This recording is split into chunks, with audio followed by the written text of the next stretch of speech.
The Gaxian Confederacy ruled the stars with little concern for the small blue planet called Earth. Many star systems bowed to their power, but humans remained alone, forgotten at the edge of known space. Few Gaxians even thought of Earth, seeing it as just one tiny world among thousands. Yet whispers circulated among Gaxian scholars about Earth. These stories came from the first explorers who had secretly observed the planet centuries ago. Their reports contained strange warnings that most officials dismissed as foolish fears. These humans create endless stories about beings from other worlds.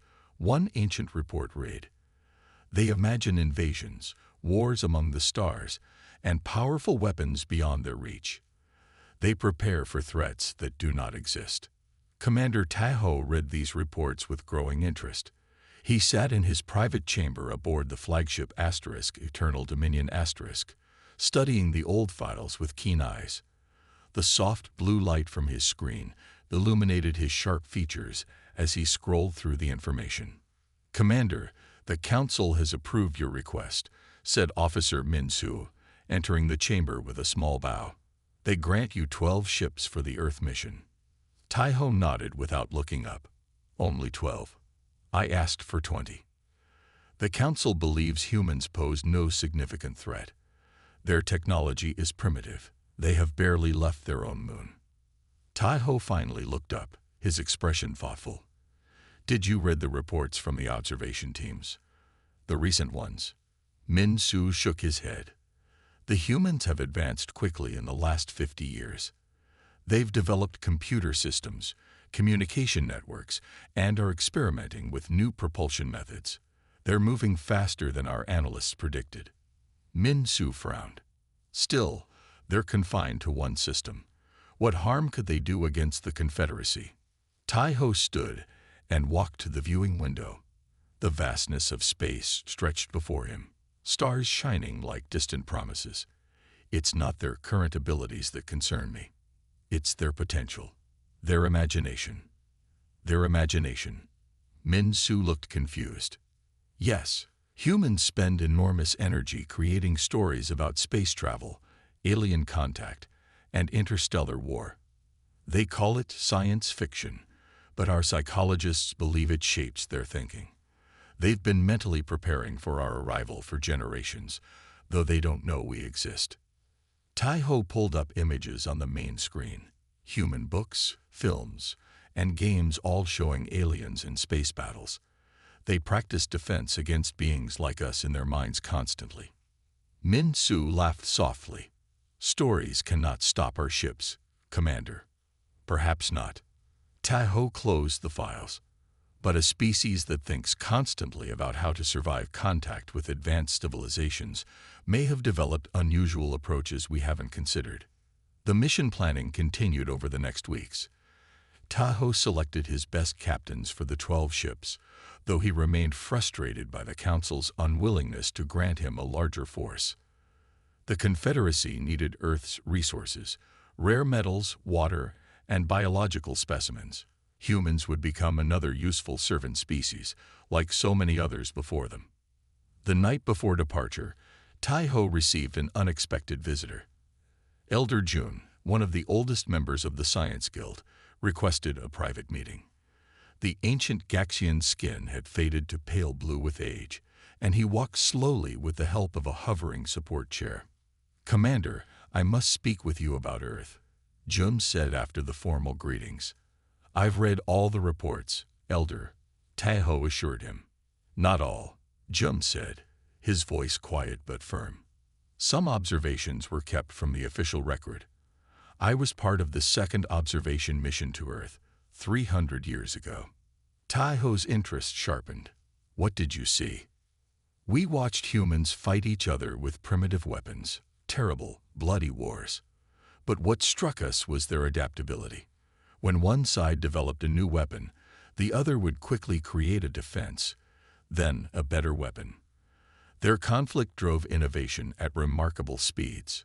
Jun pulled a small device from his robes and placed it on the table. A hologram appeared, ancient footage of human soldiers. "We left monitoring devices," Jun continued. For centuries, we've watched them. Their pattern remains the same. They imagine threats, prepare for them, then overcome them. They even prepare for threats that don't exist yet.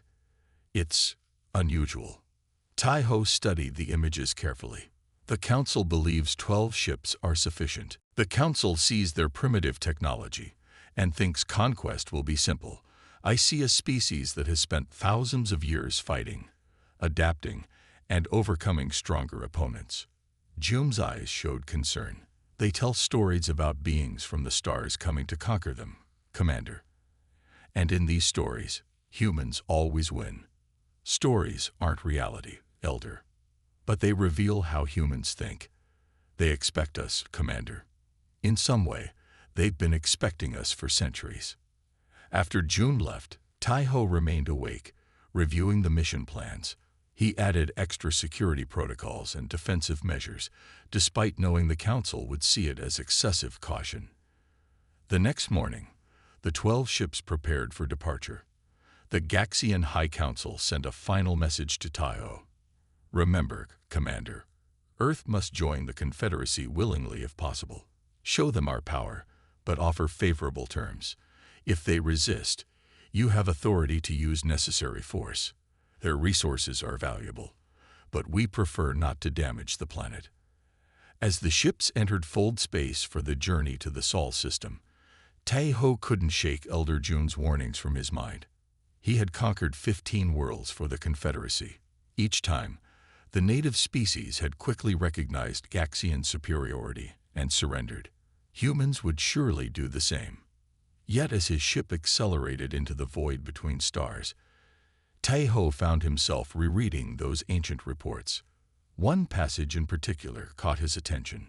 Humans create myths about themselves.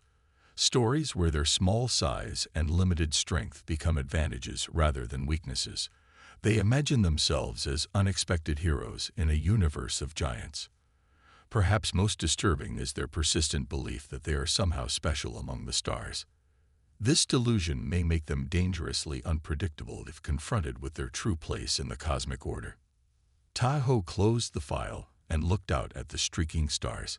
Within days, they would reach Earth, and humans would face their first contact with an advanced civilization. He was confident in Gaxian power and technology. Yet for the first time in his long career of conquest, Commander Tai-Ho felt a small, nagging doubt. The humans had been telling stories about this moment for centuries. But soon, fantasy would meet reality. And Tai-Ho was determined that reality would unfold according to Gaxian plans, not human imagination. The 12 Gaxian ships slipped out of fold space in a flash of blue light. They appeared near Neptune, its blue surface shimmering below them. Commander Tai-Ho stood on the bridge of the flagship, hands clasped behind his back as he gazed at the viewscreen. "Scan the system," he ordered. "Let's see what these humans have been doing since our last observation." Officer Min-Su bent over his console, fingers moving quickly across the controls. His eyes widened. "Commander, I'm detecting structures, artificial structures." Tai-Ho frowned. "Where?" "Everywhere, sir." Min-Su looked up, confusion clear on his face. "There are mining operations on multiple asteroids in the belt, large ones, and there appears to be a ring around Jupiter. Artificial, inhabited." Tai-Ho stepped closer to the screen. This didn't match their intelligence. The reports had indicated humans had barely reached their moon, with perhaps a few small research stations on Mars. "Nothing like this." "Show me," he commanded. The screen shifted to show Jupiter. Around the massive planet was indeed a thin, glittering ring.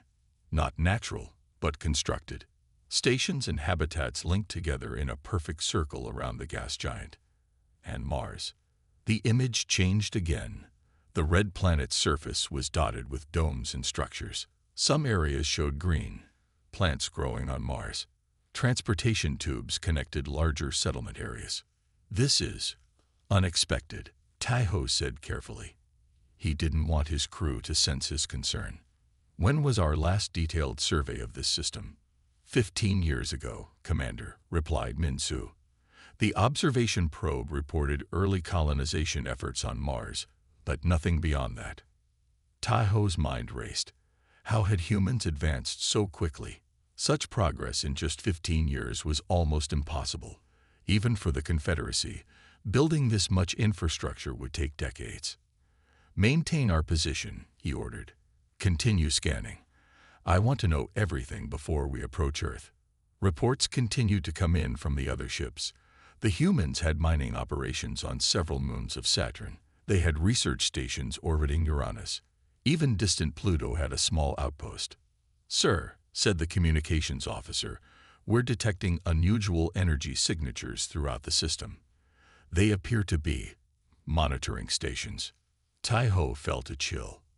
"Are they tracking us?" "It seems likely, Commander. They're positioned at strategic points.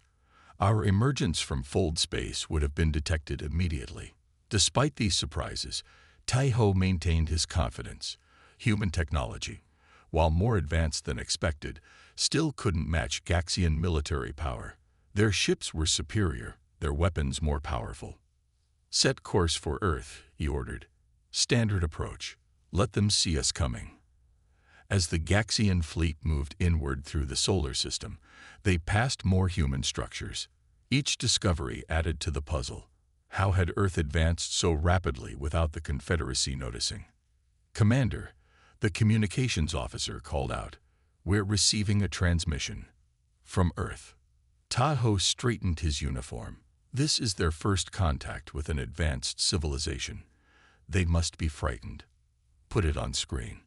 The view screen flickered, and the image of a human appeared. She wore a simple dark uniform with minimal insignia. Her expression was calm, professional, not fearful as Taiho had expected. "Attention approaching vessels," she said in clear, measured tones. "This is Director Sujin of Earth Defense Command. You have entered Sol system without authorization. Please identify yourselves and state your purpose. We request you maintain your current distance until diplomatic protocols can be established." Taiho was momentarily speechless. Earth Defense Command. Diplomatic protocols. These were not the words of a primitive species encountering advanced beings for the first time. He composed himself quickly. "I am Commander Taiho of the Gaxian Confederacy, representing the unified worlds of our region. We come in peace to welcome Earth into our alliance of planets." The human showed no surprise at encountering aliens. Her expression remained unchanged. "Commander Taiho, we acknowledge your greeting. However, we must insist that your fleet remain beyond the orbit of Mars until we have established proper communication channels and verified your peaceful intentions. Any approach closer to Earth without clearance will be considered a hostile action." Taiho felt a flash of irritation. These humans were speaking to him as equals, even giving orders. Did they not understand the power difference between them? "Director Sujin, while we appreciate your caution, the Gaxian Confederacy has standard protocols for first contact. We will approach Earth directly to demonstrate our technology and discuss the benefits of joining our alliance." Sujin's expression hardened slightly. "Commander, this is not a first contact situation from our perspective. We have been aware of the Gaxian Confederacy for some time. And I must be clear, any unauthorized approach will activate our defense systems. We would prefer peaceful discussion, but we are prepared for alternatives." This was impossible. How could they know of the Confederacy? The observation missions had been conducted with the highest secrecy. "Stand by," Taiho said, signaling to cut the transmission. He turned to his senior officers. "What is happening here? How do they know who we are?" No one had answers. "Scan for weapons systems," he ordered. "Let's see if these threats have any substance." The results shocked him again. Throughout the system, defense platforms were detected, previously hidden but now actively tracking the Gaxian ships. Near Earth, a fleet of vessels had begun to move, taking formation. "Their ships are smaller than ours," his tactical officer reported, "but there are many of them. And they're using energy signatures our sensors can't fully analyze." Taiho made his decision. The council expected results. These humans needed to understand their place in the cosmic order. We proceed as planned. Move the fleet toward Earth.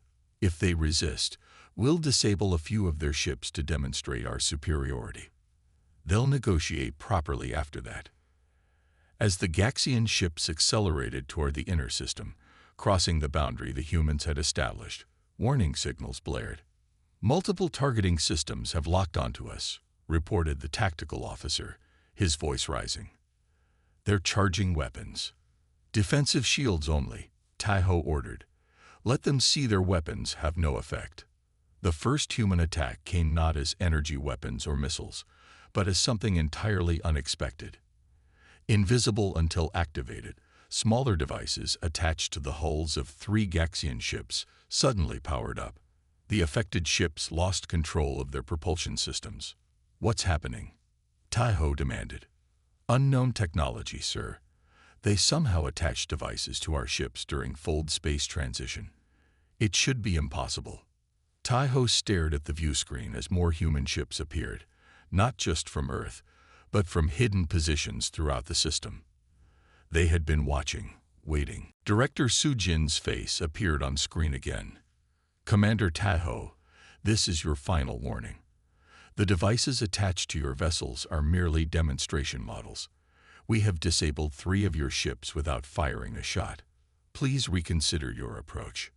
Tai-Ho felt something he rarely experienced: doubt. The humans weren't reacting as expected. They weren't primitive or frightened. They were prepared. He thought of those ancient reports, the warnings about human imagination, about their stories of alien encounters. Had they somehow been preparing for this moment all along? "Return transmission," he ordered. "Director Sujin, there appears to be a misunderstanding. Perhaps we should discuss terms from our current position." As he spoke, Tai-Ho realized the mission had fundamentally changed. First contact had not been misjudged by the humans. It had been misjudged by the Gaxians. And now, looking at the organized defense before him, he wondered what other surprises these supposedly primitive humans might have waiting. The silence on the Gaxian command bridge was heavy. Commander Tai-Ho stood frozen, watching as the situation unfolded on the main view screen. What had begun as a simple mission of conquest had turned into something no Gaxian strategist could have predicted. "Sir," Officer Min-Su's voice cracked with tension, "I'm detecting energy signatures everywhere." Tai-Ho moved to the tactical display. "Show me." The display lit up with new contacts appearing throughout the solar system. At first just a few dozen points of light, then hundreds. The computer struggled to track them all. "That's impossible," Tai-Ho whispered. All around them, space itself seemed to ripple and tear. Where there had been empty void seconds before, human ships now appeared. They emerged from what looked like small folds in space-time, pockets of hidden reality that had concealed their presence. "How many?" Tai-Ho asked, his voice steadied despite his shock. 342 vessels detected so far, Commander," Min-Su replied. "More appearing every minute." The human ships were unlike anything in the Gaxian database. Some were massive, dwarfing even the Gaxian flagship. Others were small and fast, moving in formations that the Gaxian tactical computers couldn't predict. Their hulls bore unfamiliar designs, with glowing lines running along their surfaces that pulsed with energy. "They'd surrounded us," reported the tactical officer. "Every escape vector is blocked." Tai-Ho's mind raced. The humans had not only developed space travel beyond what the Gaxians thought possible, they had mastered full technology, the ability to create pockets in space-time. This was technology the Gaxians had only perfected 3 centuries ago. Even more disturbing, the humans had developed their own unique applications that Gaxian sensors couldn't properly analyze. "Commander," the communications officer called, "we're receiving a direct transmission from the human fleet. It's addressed specifically to you." Tai-Ho straightened his uniform. He needed to maintain dignity, to show no fear. "Put it through." The view screen changed to show a human woman in a dark blue uniform adorned with silver symbols of rank. Her short hair was streaked with gray, her face lined with experience. She sat in what was clearly the command chair of her vessel, officers working at stations behind her. "Commander Tahoe of the Gaxian Confederacy," she said, her voice calm and measured. "I am Admiral Jai-Yun of Earth's Unified Defense Fleet. We've been expecting you for centuries. Your arrival confirms what we've prepared for since we first looked to the stars." Tahoe felt a chill run down his spine. Her words echoed the warnings in those ancient reports he had read. Humans preparing for threats that didn't yet exist. "Admiral Jai-Yun," he replied, fighting to keep his voice steady, "there seems to be a misunderstanding. The Gaxian Confederacy comes in peace. We seek only to establish diplomatic relations with Earth." Jai-Yun's expression didn't change. "Your ships are configured for military action, not diplomacy. Your approach ignored our warnings. These are not the actions of peaceful visitors." "A precaution only," Tahoe countered. "The unknown can be dangerous." "Indeed it can," Jai-Yun agreed, "which is why we've spent generations preparing for this meeting." She gestured, and the view widened to show more of her bridge. On a large display behind her was an image that made Tahoe's blood run cold, a perfect schematic of his flagship, including internal layouts, weapon systems, and even the full drive specifications. "How do you have this information?" he demanded. "We've studied the Gaxians for a very long time, Commander. Your observation missions weren't as secret as you believed. For each probe you sent to study us, we sent two to study you. This was impossible. The Confederacy would have detected any human probes in their territory." As if reading his thoughts, Jai-Yun continued, "Our approach to space exploration has always been different from yours. While the Gaxian Confederacy expanded outward, conquering and absorbing other worlds, we chose to remain hidden, to watch and learn." On the tactical display, more human ships continued to appear, emerging from their space-time pockets throughout the system. "Sir," Min Su whispered, "these ships are using technology we've never seen before. Some appear to be drawing energy directly from space itself." Tahoe tried to maintain his composure. "Admiral Jai-Yun, whatever misconceptions exist, we can resolve them through dialogue. The Confederacy represents 300 star systems. We offer Earth the opportunity to join a vast community of worlds." "As subjects, not equals," Jai-Yun replied.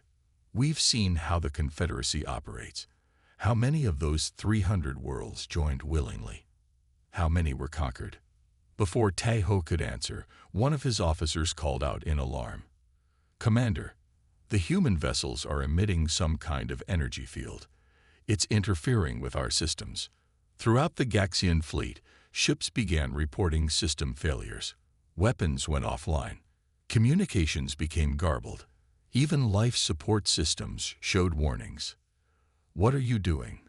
Tahoe demanded. "A demonstration," Jai-Yun said simply. "We could disable your ships completely, but that would be unnecessary. This is merely to show that our technological development has taken different paths than yours." With a gesture from the Admiral, the effect ended. Gaxian systems returned to normal. "How is this possible?" Tahoe asked, forgetting diplomatic protocol in his shock. "Our records showed humans had barely achieved basic space travel." Jai-Yun actually smiled. "Your records were exactly what we wanted you to see. For centuries, we've maintained two space programs, the public one, visible to your observation probes, and the real one."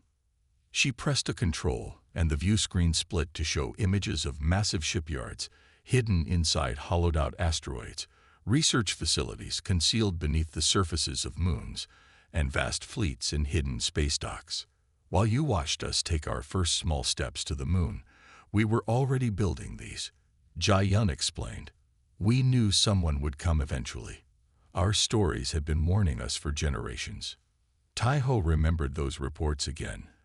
The human obsession with stories about alien contact. "Your fiction," he said slowly. "Your tales of space and alien encounters." Jai-Yun nodded. "Not just entertainment. Preparation. Mental and cultural preparation for this moment. Our scientists used those stories as inspiration. When a writer imagined a new type of propulsion or weapon or defense, our researchers would ask, could we build this? Often, the answer was yes. Around the Gaxian fleet, the human vessels maintained their positions. They made no threatening moves, but their message was clear. The Gaxians were completely surrounded and outmatched. The Confederacy will not take this humiliation lightly, Taiho said, though he knew his position was weak. We have resources you cannot imagine. Perhaps, Jai-Yun acknowledged. But consider this. What you see here is just one system's defense force. Humanity has spread further than you know. With another command, she showed images of human outposts in distant star systems, some Taiho recognized as being deep within what the Confederacy considered its own territory. We've been watching you for a very long time, Commander. Not in fear, but with caution and preparation. Now we must decide what comes next. Taiho looked at the overwhelming force surrounding his small fleet. The humans had not only prepared for this meeting, they had shaped the entire encounter from the beginning. What do you propose, Admiral? He asked finally. That depends on the Gaxian Confederacy, Jai-Yun replied. You came expecting to find a primitive species ready for conquest. Instead, you've found equals. Perhaps it's time for both our civilizations to truly meet for the first time, not as conqueror and subject, but as two spacefaring cultures with much to learn from each other. As Taiho considered her words, he realized that everything the Confederacy thought it knew about humans was wrong. Their ships, their technology, their very approach to the stars, all of it shaped by those stories. Those imagined scenarios of contact. Humanity's myths had become reality, and that reality had just changed the balance of power among the stars forever. The diplomatic vessel Starbridge drifted in space between the two fleets. Inside, Commander Taiho sat at a simple table across from Admiral Jai-Yun. 2 days had passed since the shocking revelation of humanity's true capabilities. The Gaxian fleet remained surrounded, but tensions had eased slightly as negotiations began. We appreciate your willingness to talk, Jai-Yun said, sliding a small crystal device across the table. This contains access to our cultural archives. You requested information about our fiction specifically. Taiho picked up the device carefully. I want to understand how humans think. Your admiral mentioned these stories helped prepare your species for contact. Jai-Yun nodded. We've opened the complete archives to you. Nothing restricted. Later, alone in his quarters aboard the Gaxian flagship, Taiho inserted the crystal into his personal console. The screen filled with thousands of titles, books, films, games, and interactive experiences, all dealing with humans meeting beings from beyond Earth. He started with the oldest stories, simple tales from before humans had even reached their own moon. Even then, they had imagined visitors from the stars. Some came in peace, many did not. Taiho found himself drawn into a story about tripod machines that attacked Earth's cities. Humans fought back with primitive weapons, ultimately surviving when the aliens fell victim to Earth's microbes. Another tale showed giant ships hovering over human cities, destroying them with energy weapons, until humans found a way to defeat the invaders with a computer virus. Hour after hour, Taiho absorbed the stories. He watched humans face extinction-level threats from the stars and somehow survive. He saw them lose battles but win wars. He witnessed human characters using creativity and unexpected tactics to overcome technologically superior enemies. Commander, Officer Min-Su's voice came through the communication system. The Council requests an update on your negotiations. Later, Taiho replied, not looking away from the screen. He had found something important. A series called First Contact Protocols, created nearly a century ago. It outlined detailed response plans for various contact scenarios, including one disturbingly similar to the Gaxian approach. The fictional response matched almost exactly what humans had actually done when his fleet arrived. The parallels were too strong to be coincidence. A new file appeared on his screen, transmitted directly from Admiral Jai-yun with a personal message. You might find this particularly relevant. Tai-ho opened it to find an old human film about aliens who had monitored Earth for generations before arriving. In the story, the aliens appeared friendly but secretly planned to harvest humans as resources. The humans discovered the truth and fought back, using the aliens' own technology against them. The similarities to Gaxian plans were uncomfortable. By the time dawn would have broken on Earth, Tai-ho had reviewed hundreds of human stories. He sat back, rubbing his tired eyes. The pattern was clear and disturbing. Humans had been mentally rehearsing this encounter for centuries. They had imagined every possible scenario, including those matching the Confederacy's actual intentions. It wasn't just entertainment, it was preparation. His communication system chimed. "Commander, urgent message from the High Council." Tai-ho accepted the transmission. Counselor Du-hyun's face appeared, his expression grim. "Commander, new information has come to light," the counselor said without greeting. "Our intelligence network reports discovering human observation posts in multiple systems within Confederacy space. Some have apparently been active for decades." Tai-ho wasn't surprised after what he'd learned. How many? 17 confirmed so far, with indications of more. These posts are extremely advanced. They use cloaking technology beyond our current capabilities. We only found them because one malfunctioned. And what were they monitoring? Tai-ho asked, though he suspected the answer. Everything. Fleet movements, defense systems, communication networks. They've been gathering intelligence on every aspect of the Confederacy. Du-hyun's voice grew hushed. There's more. We've detected unusual energy signatures in several uninhabited systems near our borders. Initial analysis suggests human colonies or bases, some possibly military in nature. Tai-ho thought of the stories he had just reviewed, tales of humans establishing hidden outposts, preparing defensive positions, developing technologies in secret. The Confederacy believed it was studying a primitive species, he said slowly. It appears they were studying us instead. How did we miss this? Du-hyun demanded. They hid in plain sight, Tai-ho replied. Their public space program progressed exactly as expected for a developing species. Meanwhile, they built their real capabilities in secret. But why? If they had this technology, why hide it? Tai-ho gestured to his screen where clips from various human stories played silently. Their fiction shows the pattern. Humans repeatedly imagined scenarios where revealing their full capabilities too early led to their destruction. So they waited, watched, and prepared. This changes everything, Du-hyun said. The council is divided. Some want to withdraw and reassess. Others suggest we bring more ships, show these humans the full might of the Confederacy. That would be a mistake, Tai-ho said firmly. We don't know the full extent of their capabilities or their reach. What we've seen may be just a fraction of their true strength. After the transmission ended, Tai-ho returned to the human archives. He found himself drawn to their more recent stories. Tales of cooperation between different species, of galactic alliances formed as equals rather than through conquest. Had humans been preparing for multiple outcomes, not just resistance, but potential peace? A new message appeared on his screen, a request for another meeting with Admiral Jai-yun. Attached was a document titled Proposed Diplomatic Framework for Gaxian Human Relations.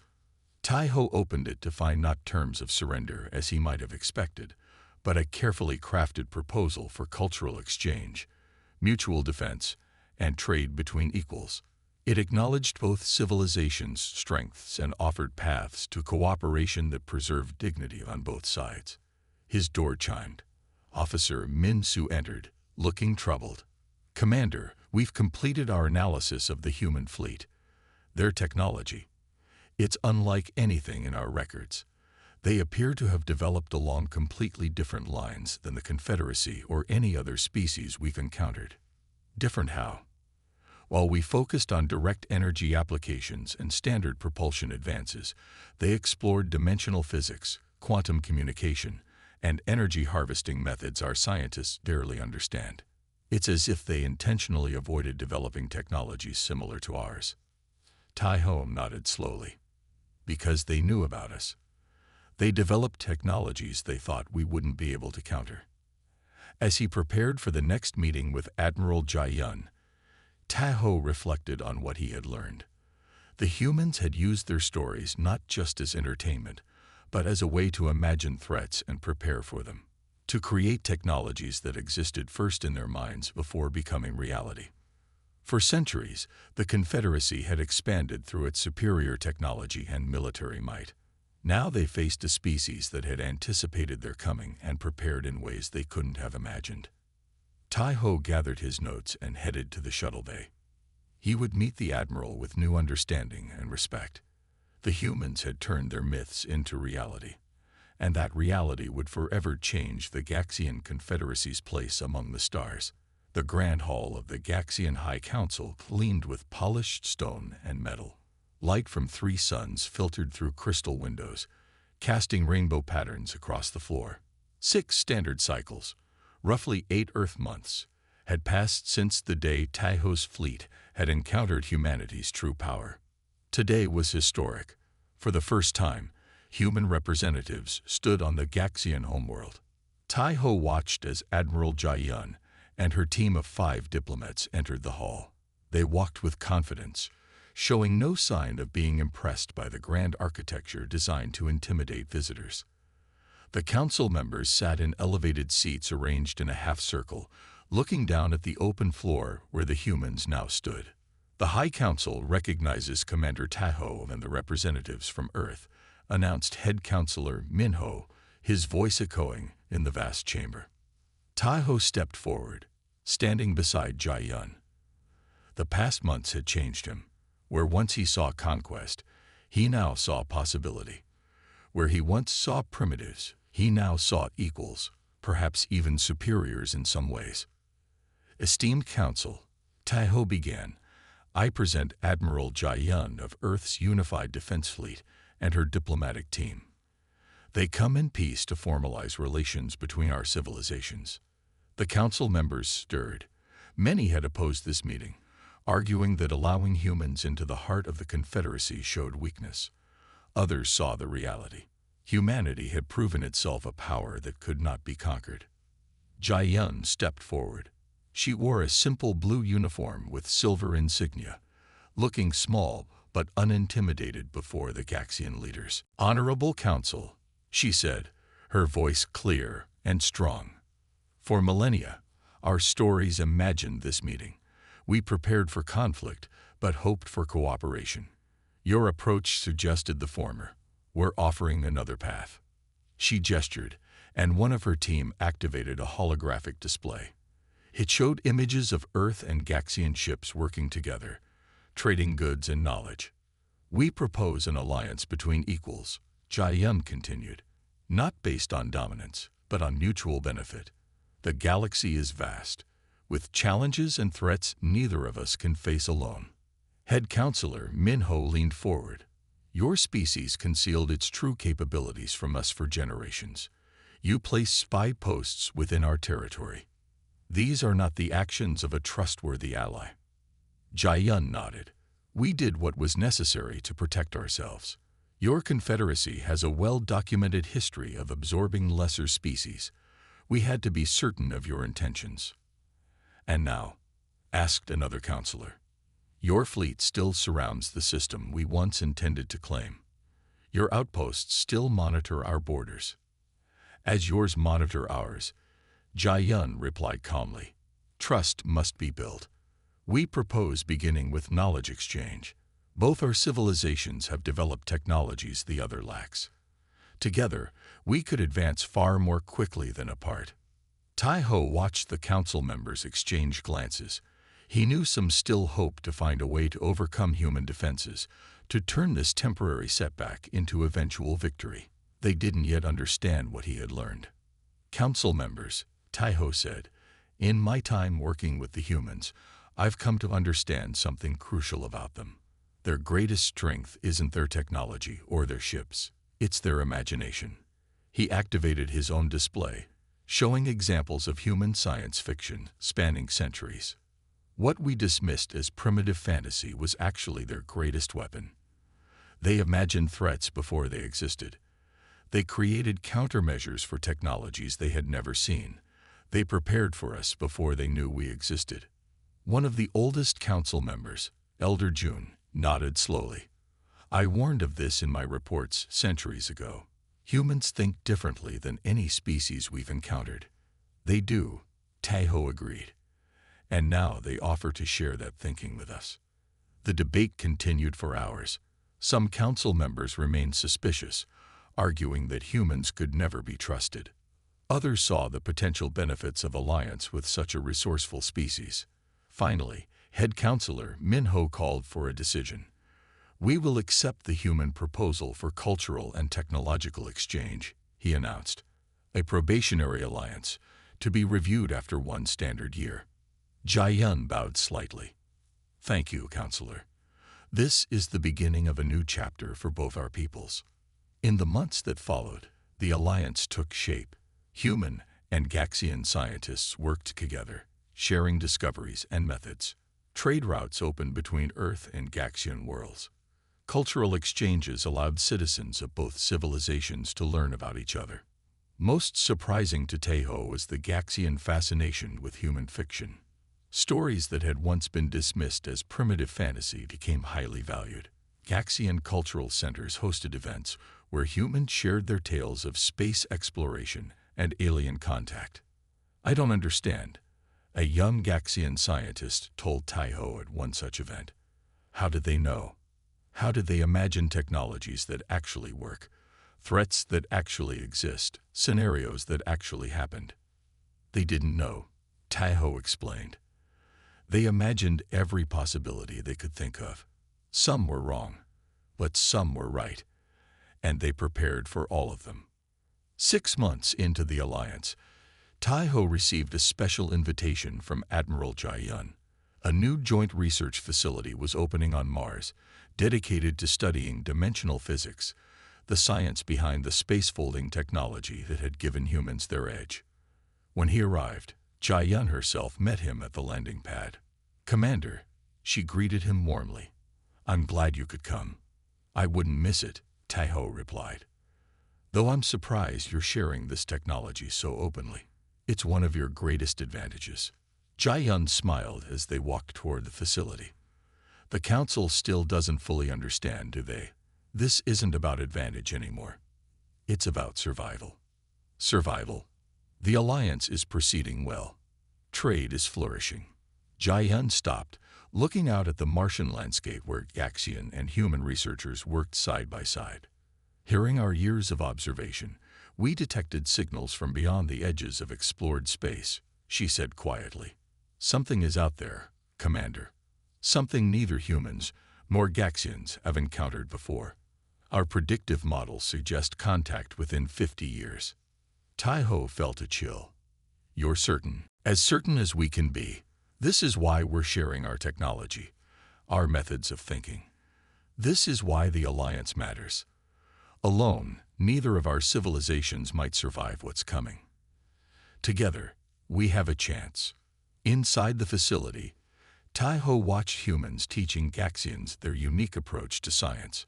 Start with imagination, then find the path to reality. Gaxians, in turn, shared their precision and discipline, helping refine human ideas into practical applications. This is just the beginning, Jai-yun told him. We have so much to learn from each other. As they stood observing the work, a young human researcher approached them excitedly.